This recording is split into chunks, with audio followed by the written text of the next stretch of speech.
The secure conference room at the Wolf's Lair headquarters in East Prussia maintained an atmosphere of forced optimism, despite the intelligence reports and strategic assessments scattered across the table, documents that painted a picture of Germany's military position in late 1943 that any objective observer would have recognized as fundamentally untenable.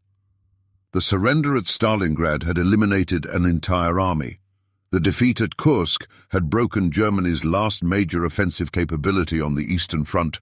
The loss of North Africa had opened the Mediterranean to Allied invasion. Italy had switched sides after Mussolini's fall, and the combined industrial output of the United States, Britain and Soviet Union was producing war materiel in quantities that exceeded German capacity by factors approaching 10 to 1.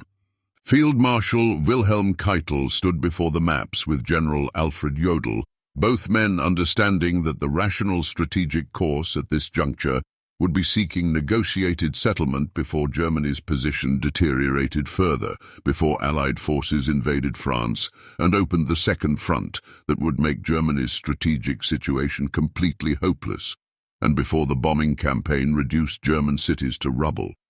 Yet when tentative suggestions about exploring peace possibilities were raised, always indirectly, always carefully framed to avoid triggering Hitler's rage, the Führer's response was absolute and uncompromising refusal grounded in a complex mixture of ideological conviction, psychological inability to accept failure, strategic miscalculation about Allied intentions, and nihilistic determination that if he could not achieve his vision of German dominance, then Germany itself should be destroyed rather than accept defeat on terms that contradicted everything National Socialism represented. Hitler's refusal to consider ending the war in 1943 emerged from multiple interconnected factors that reinforced each other to create a position from which retreat was psychologically and ideologically impossible. At the most fundamental level, Hitler's entire worldview was constructed around racial struggle. The conviction that history was determined by conflict between superior and inferior peoples, and the belief that Germany's destiny was to dominate Europe and create a continental empire that would ensure the survival and expansion of the Aryan race. Accepting negotiated peace in 1943 would mean abandoning these core ideological commitments, admitting that the racial theories on which Hitler had built his political career were wrong, and acknowledging that the 1,000-year Reich he had promised was revealed as a temporary conquest, already being reversed by enemies he had characterized as racially inferior and politically weak. The psychological dimension of Hitler's refusal was equally powerful and perhaps even more resistant to rational argument than the ideological factors. Hitler had built his identity around being the leader who had restored German power after the humiliation of Versailles, who had reversed the territorial losses of World War I, who had united the German people in a great racial project. His sense of self was completely invested in this role, and acknowledging that the project had failed would require psychological transformation that Hitler was incapable of undergoing. It was not merely that ending the war would be admitting strategic error. It would be admitting that his entire understanding of himself and his historical mission had been fundamentally wrong, that the confidence he had projected for decades was based on delusions, and that his claim to lead Germany had been illegitimate from the beginning. This psychological investment in continuing the war was reinforced by Hitler's understanding of what negotiated settlement would actually mean given the military and political situation in 1943. The Western Allies had declared their commitment to unconditional surrender at the Casablanca Conference in January 1943, explicitly rejecting the kind of negotiated peace that Hitler might have found acceptable. The Soviets had fought through years of catastrophic losses and had witnessed firsthand the genocidal character of German occupation policies in the East. They were not going to agree to peace terms that left Hitler in power, or that allowed Germany to retain significant conquered territories. Any realistic peace in 1943 would have required Germany to surrender most or all of its conquests, to accept Allied occupation and fundamental restructuring of German government and society, and likely to accept war crimes trials for Nazi leadership, including Hitler himself. These were terms that Hitler could never accept, partly because they contradicted his ideological vision, but also because accepting them would mean personal destruction. Hitler understood that genuine peace negotiations would require him to step down or would result in his eventual arrest and trial. The Allies were not going to negotiate with Hitler and then allow him to remain in power. The entire purpose of unconditional surrender policy was to ensure Nazi leadership was completely removed and could never threaten Europe again. So from Hitler's perspective, negotiated peace meant not just German defeat, but his personal destruction, and the choice was not between continuing to fight versus achieving acceptable peace, but between continuing to fight versus accepting certain personal catastrophe. The strategic dimension of Hitler's refusal involved his assessment of Allied unity and his conviction that the coalition arrayed against Germany would eventually fracture due to ideological differences between the Western democracies and the Soviet Union. This assessment had some basis in reality. There were genuine tensions between Western allies and Soviets about post-war arrangements, about spheres of influence, about the future of Eastern Europe. Hitler believed these tensions would grow as the war progressed, that eventually the Western powers would recognize that Soviet expansion was a greater threat than German power, and that political opportunities would emerge for Germany to exploit these divisions. This strategic calculation was fundamentally flawed because it underestimated the depth of Allied commitment to Germany's complete defeat, and it overestimated the differences among the Allies. Yes, Britain and America had ideological differences with the Soviet Union, but all three powers understood that those differences could be addressed after Germany was defeated, and that allowing Germany to survive as a significant power would be strategically catastrophic for all of them. The management of Allied tensions through conferences at Tehran, Yalta, and eventually Potsdam demonstrated that the coalition could maintain unity through to final German defeat, despite disagreements about post-war arrangements. But Hitler convinced himself that patient waiting would eventually produce the political miracle he needed, that continuing to fight would keep Germany in the game until Allied unity fractured, and that any negotiated settlement before that fracturing occurred would be premature and would sacrifice Germany's interests. This conviction allowed him to reframe the military defeats of 1943, not as evidence that the war was lost, but as temporary setbacks that had to be endured until the political situation changed. The loss at Stalingrad was devastating, but did not fundamentally alter the strategic balance. Kursk had failed, but had not destroyed German defensive capabilities. North Africa was a secondary theatre, whose loss did not threaten Germany's core territories, and Italy's defection was manageable through German occupation of the northern two-thirds of the peninsula. Each rationalization for continuing the war in 1943 was individually plausible enough that Hitler could convince himself it was valid, and collectively they created a framework that made ending the war appear strategically unsound, even though any objective assessment would have recognized that Germany's position was deteriorating and would only worsen with time. The problem was that Hitler's assessments were not objective. They were shaped by ideological preconceptions, psychological needs, and a fundamental inability to distinguish between what he wanted to be true and what evidence actually demonstrated. The military leadership's response to the question of ending the war in 1943 was divided and complicated by the command structure that gave Hitler absolute authority over strategic decisions. Some generals, particularly those who had witnessed the carnage on the Eastern Front, and who understood the arithmetic of industrial war, believed that seeking negotiated settlement was Germany's only rational option. Field Marshal Erich von Manstein perhaps the Wehrmacht's most capable operational commander, understood that Germany could not win a war of attrition against enemies with overwhelming material superiority, that tactical excellence could delay but not prevent defeat, and that the only question was whether Germany would seek terms while still possessing some bargaining power, or would fight until complete destruction. But Manstein and other generals who held similar views faced multiple obstacles to advocating for ending the war. First, Hitler had made clear that such advocacy would be considered defeatism and would result in immediate relief from command and possible worse consequences. The purges following the July 1944 assassination attempt would demonstrate what happened to officers who actively worked against Hitler's continuation of the war.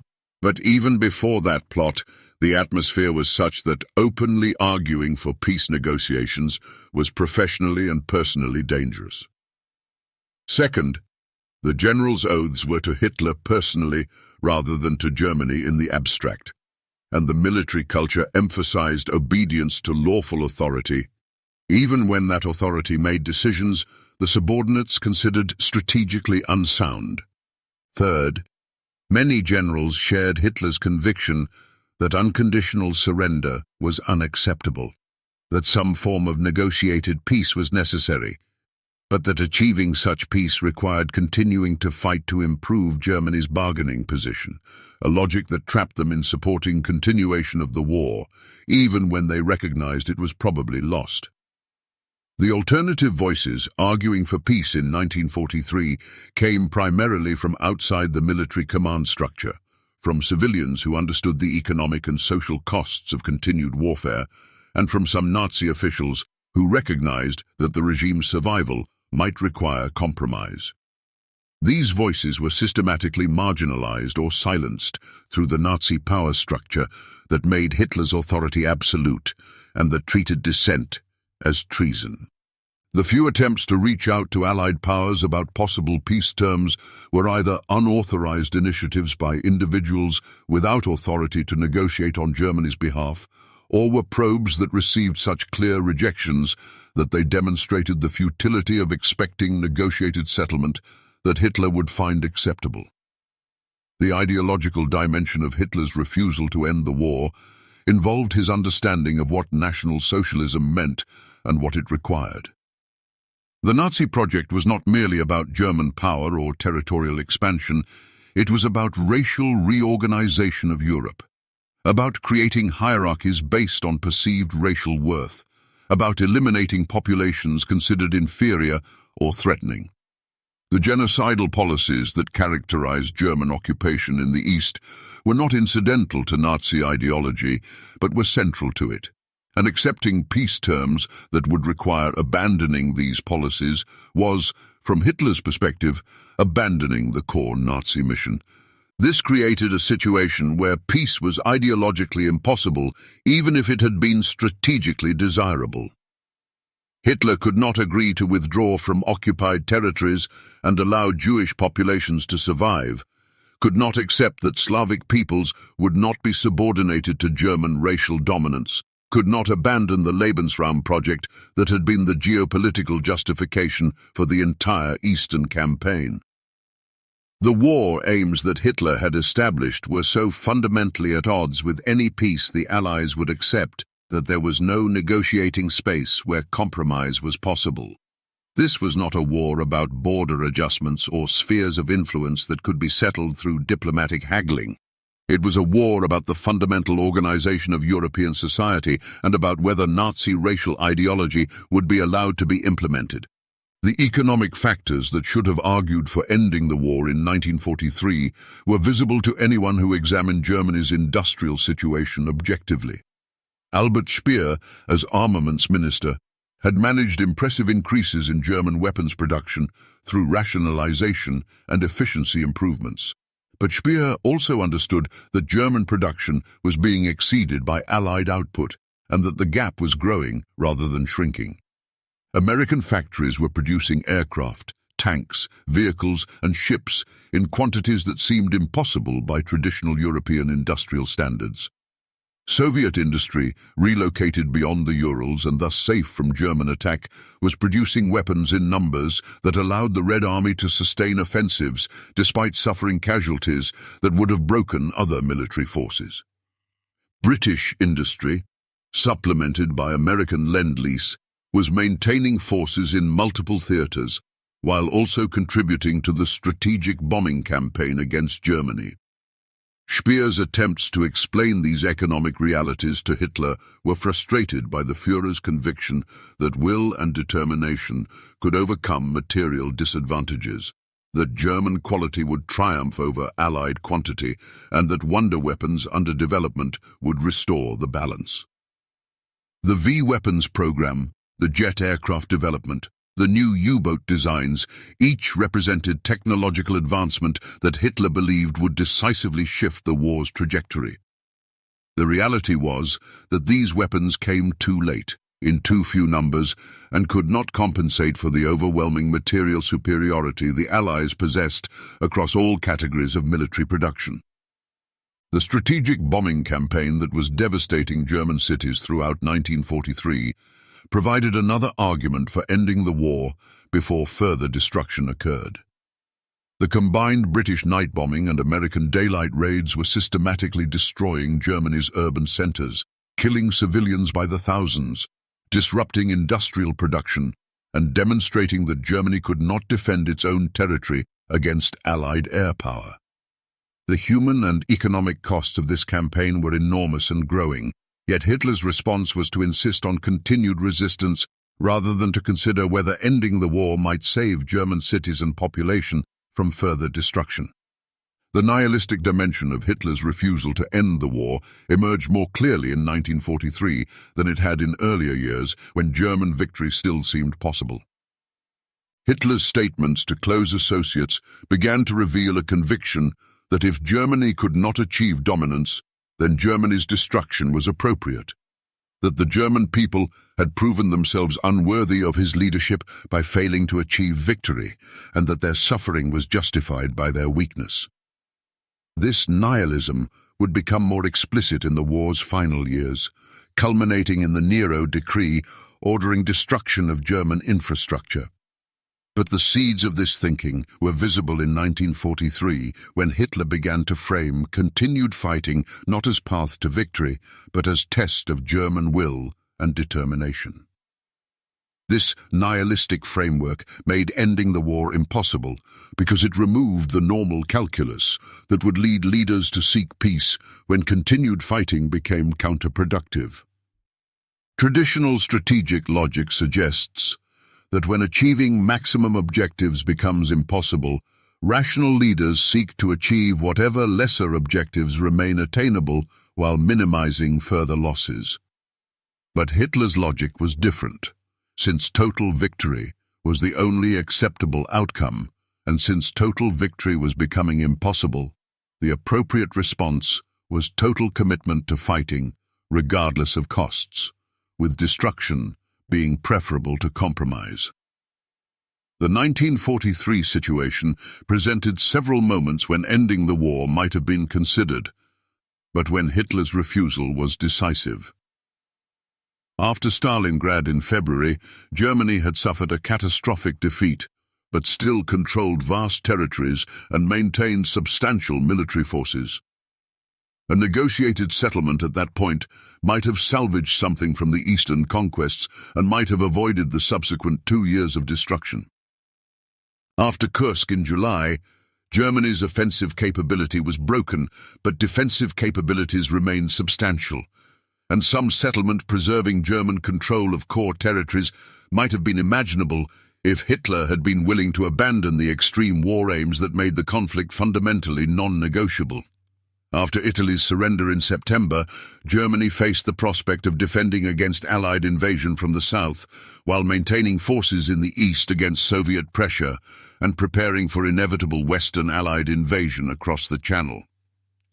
The strategic overextension was obvious, the resource constraints were severe, and the trajectory was clearly toward progressive deterioration of Germany's military position. Yet Hitler's response was to occupy northern Italy, to commit forces to defending the peninsula and to maintain the multi-front war that Germany could not sustain, rather than to consider whether the transformed strategic situation required fundamental reassessment of war aims and possibilities. Each of these decision points revealed the same pattern: military logic suggesting that Germany's position was unsustainable and that seeking settlement was rational, Hitler's ideological and psychological framework making such settlement impossible to consider, and the command structure making Hitler's refusal decisive regardless of what military advisors might have recommended. The result was that 1943 passed with Germany moving from position of substantial weakness to position of near hopelessness, with hundreds of thousands of additional German soldiers and civilians dying in fighting that was progressively less likely to achieve any positive outcome for Germany, all because Hitler could not psychologically or ideologically accept what military reality was demonstrating.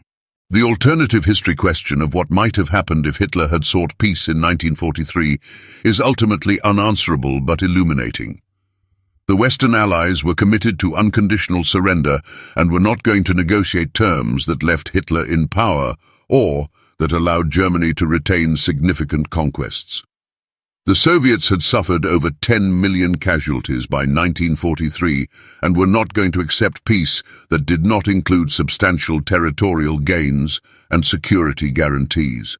So realistically, peace in 1943 would have required Hitler's removal from power, German acceptance of Allied occupation and fundamental political restructuring, and probably war crimes trials for Nazi leadership.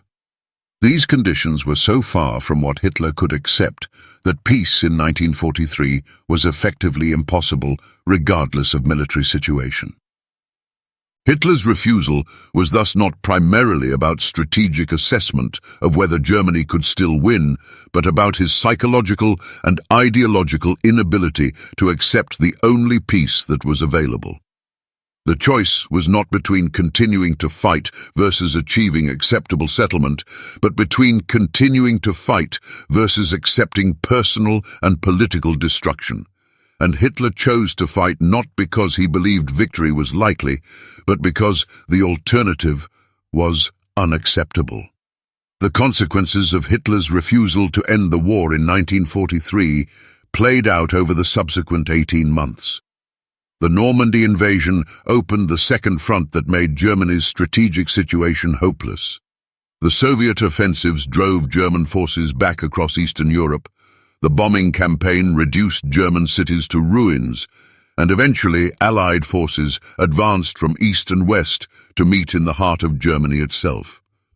The casualties suffered in this period, military and civilian, German and Allied, were enormous, and many resulted directly from Hitler's decision to continue fighting when rational assessment suggested the war was lost.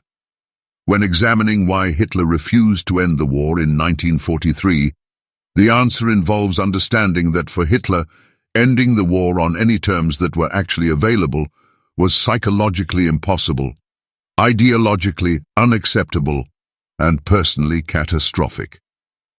His worldview did not allow for the kind of compromise that peace would require. His sense of self was so invested in the Nazi project that its failure was his failure in ways he could not accept, and his understanding of Allied intentions was accurate enough to recognize that peace meant not just German defeat, but his own destruction. So he chose to fight on, convincing himself that political miracles would transform the strategic situation, that wonder weapons would restore the balance, that Allied unity would fracture, and that determination would somehow overcome the material realities that made German victory impossible. This choice, to fight on when rational strategy suggested seeking peace, was not made from military logic or strategic assessment, but from psychological necessity, ideological commitment, and nihilistic conviction that destruction was preferable to compromise. The tragedy was not merely that Hitler made this choice, but that the Nazi system he had created made his choice decisive. that the German military and political leadership either shared his convictions or lacked the courage and mechanisms to override his decisions, and that millions of people, German and Allied, military and civilian, paid with their lives for a leader's refusal to accept what military reality had already determined and what any objective observer could see. That the war was lost, and that fighting on would only determine how total the destruction would be, not whether destruction would come.